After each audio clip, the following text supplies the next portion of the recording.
राधे राधे। हमारी धार्मिक पौराणिक कथाओं में बताया गया है कि देवी सत्यभामा अत्यंत रूपवती थी और एक बार उन्हें अपने रूप सौंदर्य को लेकर घमंड हो गया था। श्री कृष्ण भगवान द्वारका में रानी सत्यभामा के साथ सिंहासन पर विराजमान थे। पास ही गरुड़ और सुदर्शन चक्र भी बैठे हुए थे। तीनों के चेहरे पर दिव्य तेज झलक रहा था। बातों ही बातों में रानी सत्यभामा ने श्री कृष्ण से पूछा कि हे प्रभु, आपने त्रेता युग में राम के रूप में अवतार लिया था। सीता आपकी पत्नी थी, क्या वे मुझसे भी ज्यादा सुंदर थी? द्वारकाधीश समझ गए कि सत्यभामा को अपने रूप का अभिमान हो गया है। तभी गरुड़ ने कहा कि भगवान, क्या दुनिया में मुझसे भी ज्यादा तेज गति से कोई उड़ सकता है? अब तो सुदर्शन चक्र से भी रहा नहीं गया और वे भी कह उठे कि भगवान, मैंने बड़े बड़े युद्धों में आपको विजयश्री दिलवाई है। क्या संसार में मुझसे भी शक्तिशाली कोई है? भगवान मन ही मन मुस्कुरा रहे थे। वे जान रहे थे कि उनके इन तीनों भक्तों को अहंकार हो गया है और इनका अहंकार नष्ट करने का समय आ गया है। ऐसा सोचकर उन्होंने गरुड़ से कहा कि हे गरुड़, तुम हनुमान के पास जाओ और कहना कि भगवान राम माता सीता के साथ उनकी प्रतीक्षा कर रहे हैं। गरुड़ भगवान की आज्ञा लेकर हनुमान को लाने चले गए। इधर श्री कृष्ण ने सत्यभामा से कहा कि देवी, आप सीता के रूप में तैयार हो जाएं। और स्वयं द्वारकाधीश ने राम का रूप धारण कर लिया। फिर मधुसूदन ने सुदर्शन चक्र को आज्ञा देते हुए कहा कि तुम महल के प्रवेश द्वार पर पहरा दो और ध्यान रहे कि मेरी आज्ञा के बिना महल में कोई प्रवेश ना कर सके। भगवान की आज्ञा पाकर चक्र महल के प्रवेश द्वार पर तैनात हो गए। गरुड़ ने हनुमान के पास पहुंचकर कहा कि हे वानर श्रेष्ठ, भगवान राम माता सीता के साथ द्वारका में आपसे मिलने के लिए प्रतीक्षा कर रहे हैं।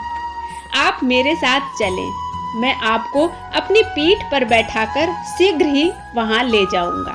हनुमान ने विनयपूर्वक गरुड़ से कहा, आप चलिए, मैं आता हूँ।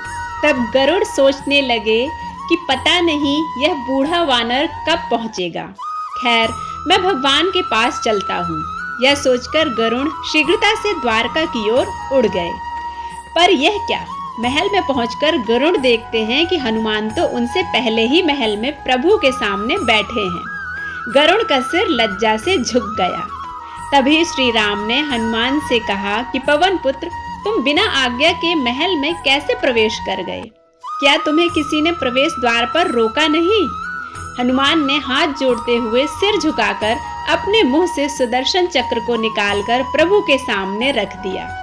हनुमान ने कहा कि प्रभु, आपसे मिलने से मुझे इस चक्र ने रोका था, इसलिए इसे मुंह में रखकर मैं आपसे मिलने आ गया। मुझे क्षमा करें।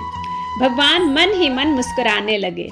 हनुमान ने हाथ जोड़ते हुए श्री राम से प्रश्न किया, हे प्रभु, आज आपने माता सीता के स्थान पर किस दासी को इतना सम्मान दे दिया कि वह आपके साथ सिंहासन पर विराजमान है?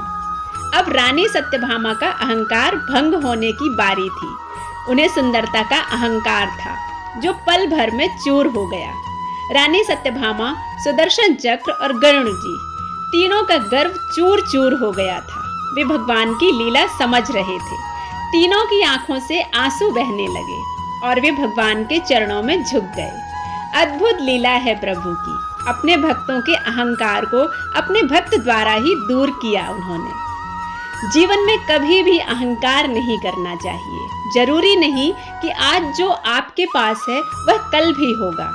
हमारे अंदर जरा सा भी अहंकार आने लगता है तो स्वयं ठाकुर जी हमसे दूर होने लगते हैं।